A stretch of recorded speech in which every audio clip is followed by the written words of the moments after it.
And we're coming back to you live from our homes. I am Zach. And I'm Sean. Zach, it's Sean. been so long since we've done an episode of Spicy We're Nuts. doing really great about this once every other week. Yeah. You know, that's pretty solid, honestly. I mean, we're consistent with our inconsistent schedule. You know, and what more can the people ask for? That's right. Like, this is for us. We decided when the content comes out for ourselves, okay? It's not about you. It's not about you. It's about you, Zach, but not about them. Okay, I'm about to say, Sean, don't you dare. This is the one thing we've been consistent with. Don't worry, I wasn't going to go back on that. I swore in my heart that I would be selfish through this whole podcast. I swore an oath. A blood oath. I can still remember it. That day underneath the balloons, sitting on the chairs, pulling out the pen, stabbing it into our hands. Stop! You were like, oh my god! Brother. That was not necessary! Yeah, that's exactly what happened, and nobody can say otherwise. What a great day. I remember that day. I'm glad you were the same way. Got blood all over my spicy nugs. But I mean, it's ketchup. Yeah, I was gonna say extra flavor. Just your dipping sauce. Just dip my nuggets in my own blood. That's pretty hardcore. If that's not intimidating, I don't know what is. I'm intimidated by myself. Could you just imagine if that was like a thing in like some fantasy world where like their like blood just tasted really good or something? So like they were just, like at meal just like, oh, well, thank you for this meal and it hurts every time, but it's so worth it. I don't know, I think that'd be hilarious. Goodness gracious, what the fetch? That's so weird. Oh my gosh, it's horrible. You're not wrong, but like worse things have happened in fiction. True. You know, like, name one. Yeah, exactly. You can't think of anything. You're a freaking idiot. That's the worst possible thing to ever happen in the world. Put me on the spot. My brain stops working when I get put on the spot. Have you ever seen that video? It's like this guy going around on the street interviewing people, and he just goes up to this girl. This poor, like, she must be like in college or something, and he's just like, name a woman, and she's like, name a woman. He's like, yes, name a woman, quick. And she's like, he's like, name a woman, and they do that for like a minute, and she's never able to. She just panics the whole time, and then he just keeps yelling at her. That is actually me. My brain just shuts down. I'm just like, okay. This good. Like on one end, I feel like, dang, it should be so easy. You're literally a woman. You could say your own name, right? Or you could just make up a name. But on the other end, I feel for her so bad. Your brain just overloading. Pressure, fetch. Yeah, man. Anyways, tell me about your most beautiful moments from the past 2 weeks since we haven't seen each other. My most beautiful moment. Yeah. Okay. The one that held the most beauty. Oh wow! Like a fleeting beauty or like a permanent beauty? Dealer's choice. Dealer's choice. All right. Well. Speaking of putting you on the spot. But the problem is there's just so many beautiful moments in my day-to-day life. Every time you look in a mirror. I mean, one of them, that's for sure. Yeah. The problem is, I'm like, what? Beautiful. Why did it go with beautiful? Like, alright. Clearly, it's when I walked outside and the wind was blowing, and I did the classic like hair shake in the wind. Oh yeah. The luscious locks just flew everywhere, and then fell perfectly into place. Wow. That was it. I mean, I do that every day I go out, but like on that windy day, I think it was like a couple days ago, it was particularly great. Wow. I wish I could have been there. So, Sean, tell me about your most traumatic experience in the past 2 weeks. My most traumatic experience? Oh man, I have it for you already. You just have to think about it at all. So, in my nihilism class, I gave you such an easy topic. Can I take it back? No, Oh, not at all. Okay. Sorry. So in my nihilism class, it's just discussion. Everybody's jumping in and saying interesting and very smart things. I'm trying to keep up because I'm not smart or interesting. You know what's great about not being smart or interesting? It's just a great combination to start a podcast with. Anyways, I mean, that's kind of what Spiciness was founded on, so. Yeah.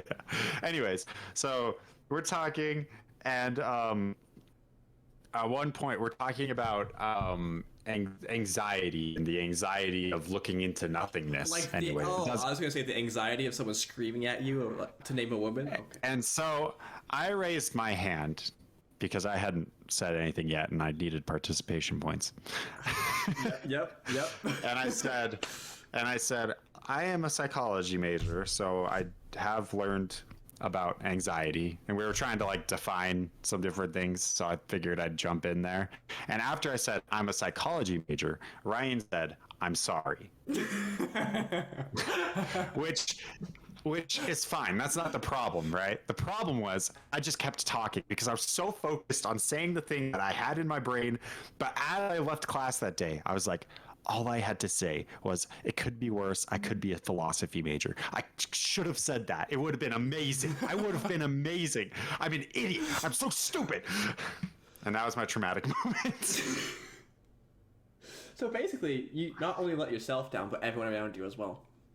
100%. Everyone in the class would have hated me. They would have hated me because I'm them.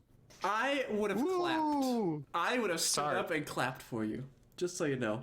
Allie just sent me a picture. She's at FanX of these. Nice. It's it's Night Radiant coins. What? So it's a coin for each of the orders. Holy fetch. Oh, that's so awesome. cool. Well, now I wish I was. Anyways. Anyways, yeah, that's my traumatic moment. Thank you for asking. Been needing to get that off my chest. I knew something happened. It's not like I was watching through the doorway the whole time, right? I was like, wow, you really just dropped the ball on that one, Sean. You're just in the window, just staring, fogging up the glass. I even faced the window. You think I'd notice? So, it's funny that you bring up this is not the topic, but of any episode. But it's funny you raise your hand because of participation points. Because yeah, I don't have in my philosophy class. I don't get participation points for being there. Well, I get graded for being there, and I guess we're supposed to participate is in there, but as long as you read a slide for him or make one comment, you're good. You're solid. It's not right. I gotta get 3 or 4 of my hands raised today, or right. That's a lot of hands. Let me tell you, I sit there silently the whole fetching time. Even if I have a question, I'm just like, nope, it's fine. Doesn't matter. It's clearly not important enough. So oh no, Zach, as much as I hated the participation points, I think there was some good there. Wow. Yeah, no, I understand perfectly. Sorry, Ali is asking me if I want any of these. So I'm just are you trying to tell me you're not giving today's episode 110% of your attention? Dude, when was the last time I did that? Last podcast we had that didn't exist. Oh, true. Big true. Huge, mungus. Oh, huge, mungus true. Huge, mungus true. And I love that lives on still. Huge, huge, humongous true. Where did Big True? Did it come from Spicy Nuggs? I just remember it existing one day. I don't even remember where I heard it, but I heard it somewhere. I said it on Spicy Nuggs one time, and you like were so confused about. I was Big enamored True. by it, man. I was like, where did this come from? And Just that came from your brain. That was purely inspirational, huh? no, I think I heard it somewhere. I don't think I can take credit for it. But if you want me to, I mean, I am the perfect human being. Take the credit, man. You're a genius. Wow, I'm incredible for that thought. Yep, the end. Anyways. Good job. Thanks. So I texted you Years ago. ages ago. What was it, like 2 weeks ago now or something like that? Forever ago. Yeah. You had a dream about me. You were in the dream actually. It was 10 days ago. It was on the 13th. And The day the day your life changed forever. yeah. So, I want to start the episode off with just the story because it was this dream. I woke up and I knew it made no sense. Even while I was in the dream, I knew it made no sense. And so after waking up, it was like, that really made no sense. What the actual fetch did I just dream, right? Break it down for me, baby. I'm ready. So what I did is I have to write this down because I have to remember this. Okay. So I wrote down this dream. I wrote down the whole thing. And I have not looked at this note intentionally. Oh, yeah. So I want to go over it today. And Dude, I remember bits and pieces, but I know it's like way out there. Dude, I can clickbait this video now. I can be like, Sean and Zach's blind reaction to Zach's dream. My dream. Yes. So stupid. Oh my gosh. Oh my gosh. That better be the thumbnail. Yeah, man, I'm fine with that. So I'm gonna read it, and then we can go over it. And because we decided that dreams don't actually have meaning, but maybe they do, we can delve into it. Yeah, of course. Have at it. I'm ready. This is titled "Witch Dream." Okay. I know, great. You have to understand, I wrote this like 10 seconds after I woke up. Because I knew I had to write it down while it was fresh. So this is, if the words and the sentence structure is like super bizarre and terrible, that's why. I will judge you fully for it. Thank you. I'd have it no other way. Yeah. So here we go. Witch Dream. In a museum with 3 friends, Sean, Allison, and Corby. I love that I started instead of just saying in a museum with Sean, Allison, and Corby, it's in a museum with 3 friends. The 3 friends chosen few. Special. We can break that down, but keep going. Yeah, okay. And we are being cursed by a witch. Strange things start to happen at first. Bright flashing lights. Bright flashing lights from outside. Glowing manta rays flying through the building. Creepy noises from each direction. Oh no. Friends explain our best option, and this was you specifically, I remember this. Our best option is to ignore everything and eventually force the witch to herself to come out and choose one of us to play a game. Okay, yeah, sure.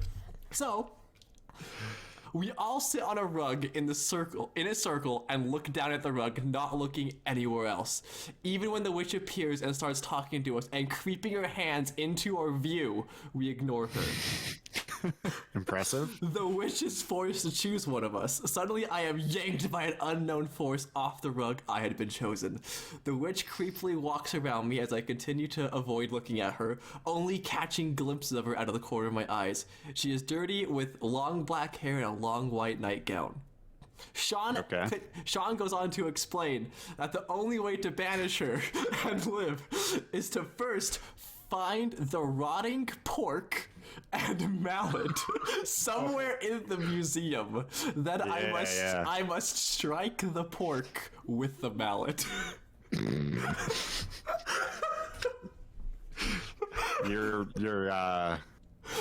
malleting Obviously, the pork, huh? Obviously, that's the way to get rid of the witch. Why I think I've been Very straightforward. Yeah. So Glad I knew this. Yeah. I'm glad you did too, because I wouldn't have known what to do. So I begin searching when the witch charges at me, and without thinking, I reach out and grab her around the neck before she reaches me. She is surprisingly weak.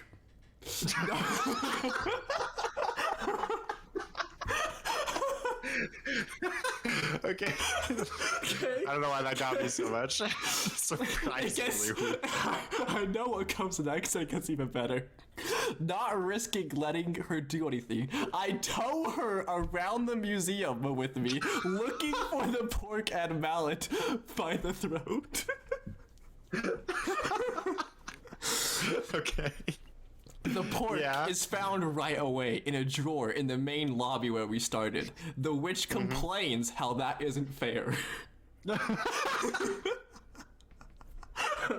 The mallet takes forever to find as the museum is filled with artifacts and tools. Eventually, I find the mallet in a glass case sitting atop another locked glass case, of course. Yes. Breaking the glass case with my elbow, I retrieve the mallet, bringing it back to the main foyer. Once there, I strike the pork with the mallet. All the while, the witch is strangling in every direction to stop me. While I want to clarify, I was still holding her by the neck in this moment. Yeah. Upon successfully striking the meat, she stops. The witch starts to curse at us and slowly begins to fade from existence. At the same time, sunlight begins to creep through the large museum windows. We had won. Although deep down we knew she would be back, and someone would have to play the game with changing rules once again. Wow. Dude, this is the strangest fetching dream I think I've ever had. That's incredible. I've already psychoanalyzed you, man. Oh, you already have meaning. Perfect, great. I found great meaning in this. Because this is very. I don't have this meaning myself. This is hugely significant, Zach. Okay, this is. okay. You have no idea how hugely breakthrough? significant this dream is. Yeah. Okay. So, you're at a museum, right? That's already symbolic. Okay. What do you do at a museum? You're there to learn, and nobody forces you to go there. Not like school, you know. Like school has a lot of forced. You have to go. A museum, it's a choice. You're going to learn, choosing to learn. What are we going to learn about? Well, your friends are all there, so we're going to learn about each other and about ourselves. Okay. All right. Next important thing to note, right? The witch is very symbolic. And the fact that she chose you is not just a coincidence. She could have chosen any of us, right? But she chose you because she is symbolic of your inner demons, right? Now, how do you deal with your inner demons? The answer lies within me. I have the answer. You did know everything, to be fair. The problems. I knew how to solve everything. Right? So, power of friendship on a base level, but even in a bigger level, spicy Nuggs. Okay. Great. Now, other important things to note. The way I first suggested that you deal with this problem, that we all dealt with the problem, is how I always deal with problems, which is ignore them, right? Very true to life. I'm impressed, right? But then once it becomes, you have to play the game, right? Just like in love, you have to play the game. Eventually, the game catches up. You got to play the game, right? This pork and mallet is probably the biggest symbol in this whole thing.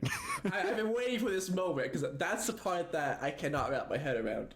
Okay, pork, pig. Pig is pig, more like wild boar, right? A boar is like very symbolic of rage and anger, right? So what do you have to do to defeat your demon? You have to beat down your rage. Okay. Right? Okay.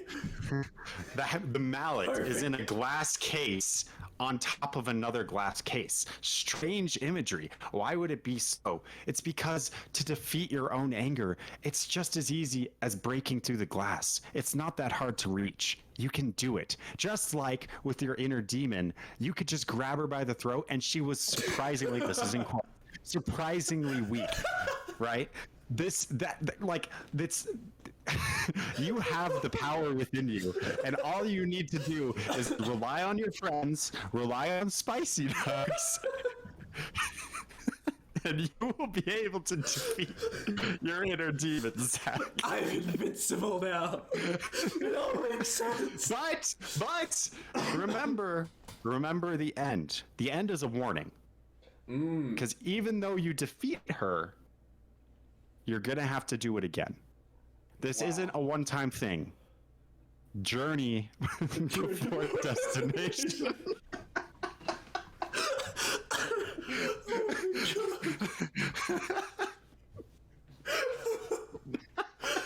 Oh my gosh. That's perfect.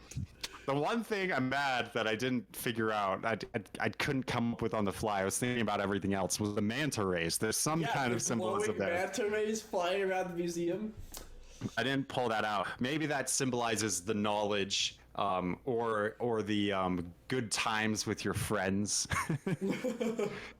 The freedom that knowledge gives. I don't know. So there is one piece of...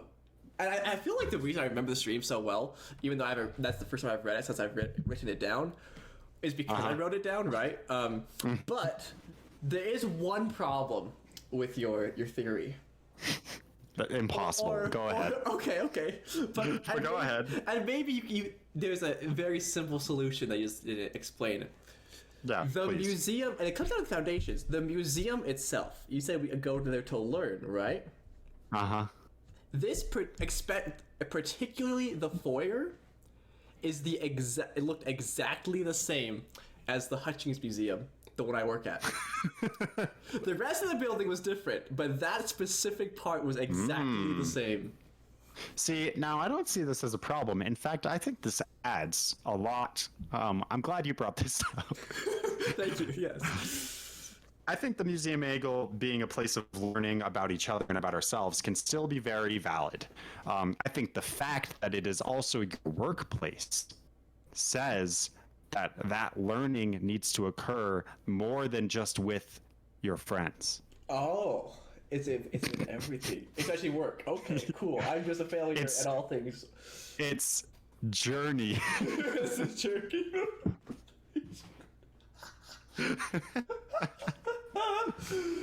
Oh my goodness. I love your theory, your whole thing there.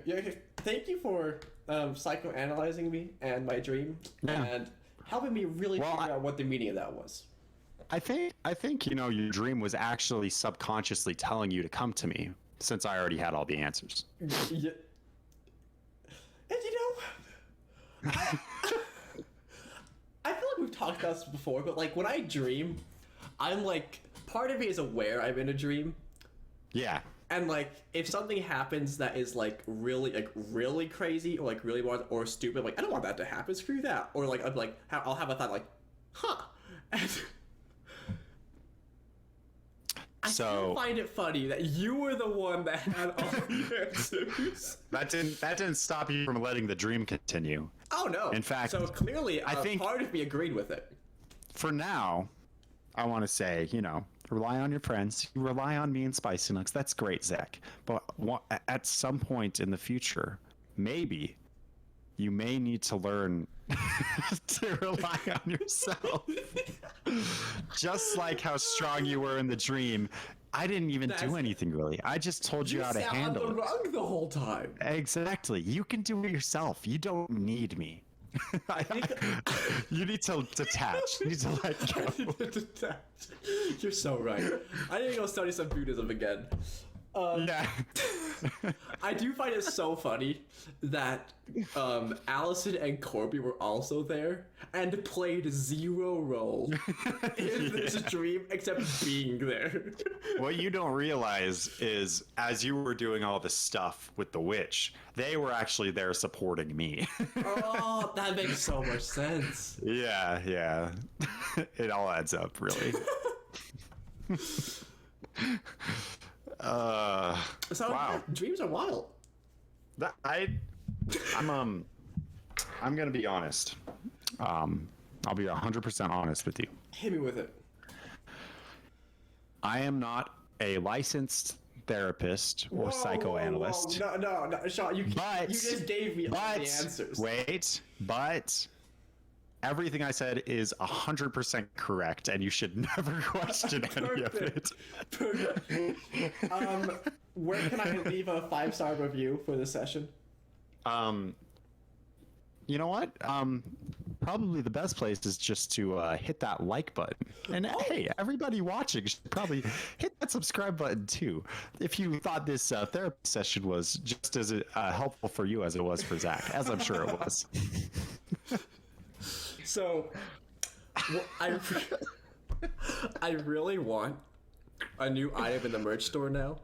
That is just me smashing a piece of pork with a mallet, and there's glowing manta rays flying above me. Yeah, it sounds awesome. I also really want to somehow work into like a fictional story that somehow smashing pork with a mallet has significance to it. You can do that, man. Here's the thing about, about the stories we write. You just want to do whatever. It doesn't matter. I like how I said it like I was like really building into something there, but like 100% was just like, you could just, no. It doesn't matter. Okay, no. Nothing matters. The best thing, the freaking best thing is we have a little bit of time left. Just a little bit. And the topic I wanted to just bring up at the end here is actually such a perfect segue from what you just said. Yeah. So when I was growing up, I would just like, I remember I would sit down and like watch a movie with like cousins or family or something, and I would just like allow myself to be engaged in the world and enjoy the movie, even though it wasn't like a very great movie. I'm like, yeah, but it still entertained me, and that was fine, right? Mm-hmm. And I remember there was this one time at my cousin's house. I don't remember what movie we watched, but we all watched the movie together. And we got into this, we watched this movie, and at the end I was like, yeah, that was pretty good. Like, it entertained me, it wasn't that bad. And they all hated it. And they proceeded to, like, point out all the flaws and, like, the things that were just wrong with the movie. Like the things that didn't make sense. Or, like, bad CGI, something like that, right? Uh-huh. And at the time, I was like, well, if my thought was like, if you look for everything that's wrong with the movie, you're gonna find it, right? Like, why can't you just sit back and enjoy the movie for what it is? Uh-huh. But recently, I have found myself leaning more to their side on things. Where if I watch a movie and it is just a bad movie, or I don't like the movie, I'm like, that was really bad because of this, and this, and like, that they didn't think that through very well, and I don't like it. And so it's interesting that I've had this like change in like perspective when it comes to media, that I will no longer accept like subpar or like poor films. Yeah. And it's like, or like, I'm just more critical of films. I don't know how much that just has to me with like, with like I value my time more, or if it's just I enjoy good storytelling, or what it is. So I'm curious, like, one, like what your opinion is when it comes to films like that, and two, yeah, that's it. I have one thing. I said it could be two. Well, I'm glad. Yeah, because two. Now my response. Oh yeah, you were two. That's where I was going. You were just leading into it. Yeah. My opinion on this is I don't know. I have mixed feelings about the whole concept. Because I am a person who loves to just destroy a movie. Yes. Yes. I just like, and well, I don't know if I'd say I'm good at it, but I'd say that like I quite frequently am able to pick out plot holes, pick out problems. I'm able to notice those things. And I think part of that is just from like doing so much writing and creatively making videos. Like it opens my eyes to the process, even if nothing I'm doing is on the scale of anything I watch. Right. Right. So on one hand, I saw a YouTuber who said this. He said, I want games. He was talking about games, but it applies here as well. I want games to be either on like the end that they're so terrible that they're just hilarious, or they're just like, amazing. Everything else in the middle is just kind of boring. That's what he said. And I felt like that for a long time. Like, I want this movie to really engage me and make me really interested or really be hilarious. Or on the other end, be so bad that it's just really easy to destroy. Right. But more recently, a part of me is just like,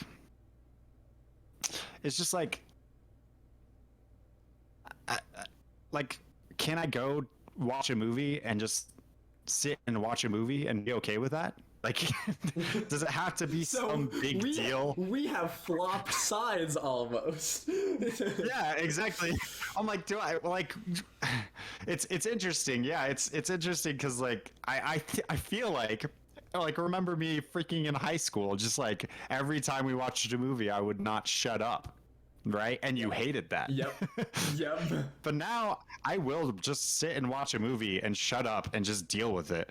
Even if I'm seeing things that like, I'm like, that's just silly. I might snicker a little to myself, but like, I'll just move on and then be like, okay, that was a fine movie. Right. And I'm not sure.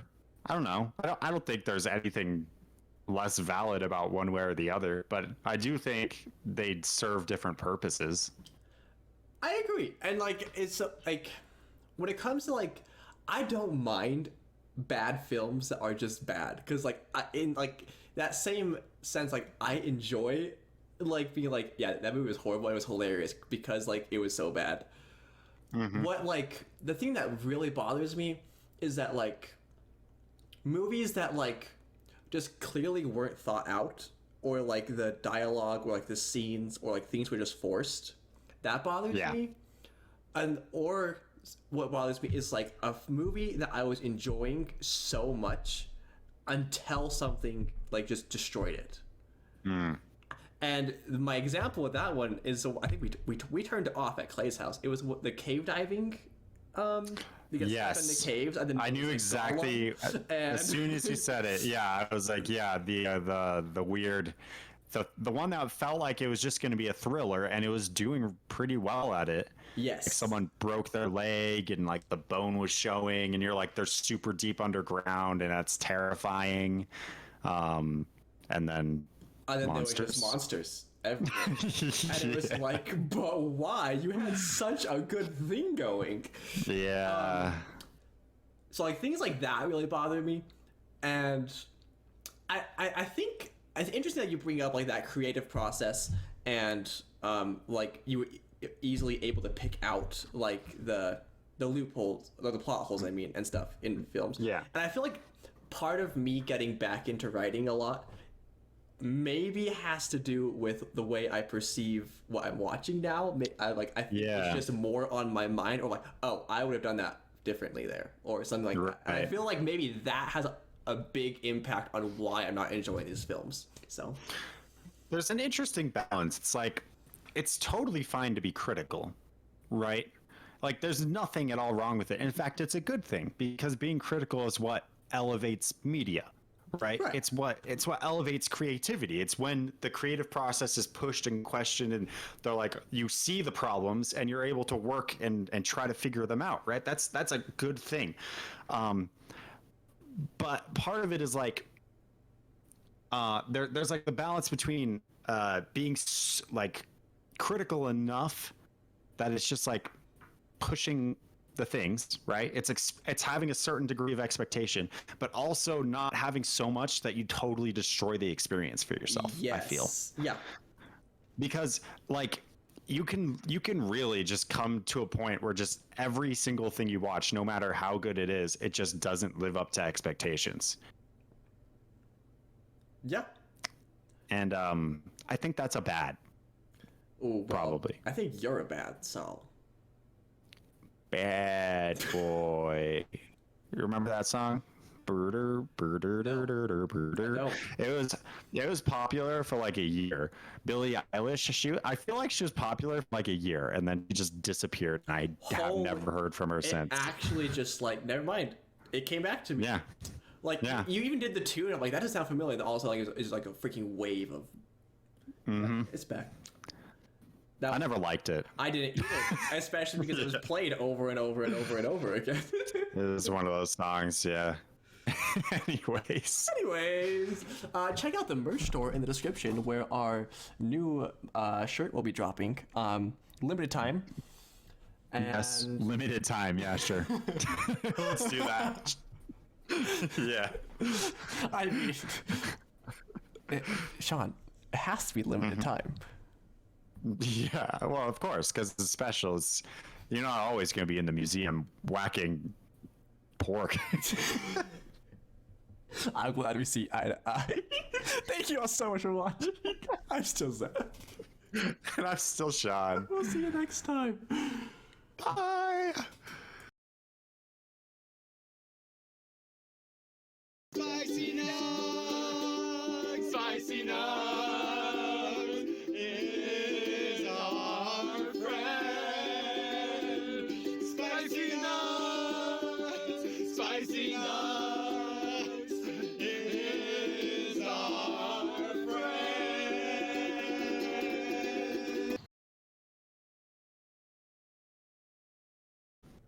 I would just tell people. So. Well, but like, at least kiss you first. Like, what the heck, man? Man, sorry. Next time. I got like, you. Come on. Take me to dinner first.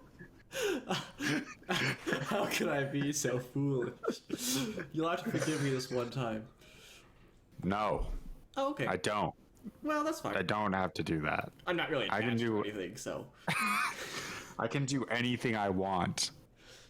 That's because right. nothing matters. Because you are strong and independent, and that's right. yeah. I don't need you, but I do need you. Please don't leave me. That's what I thought. So I have adjusted the volumes. So hopefully you shouldn't be super quiet this time. You sound fine to me. So we'll see what happens. It'll be cool. I'll be super loud this next one. Very fun.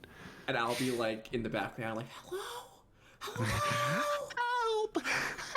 I'm Tiny Zach! Help! One might say is as if I was trapped in a very big barrel and my voice could barely reach out. Wow. Deep but not profound. Okay, listen to you.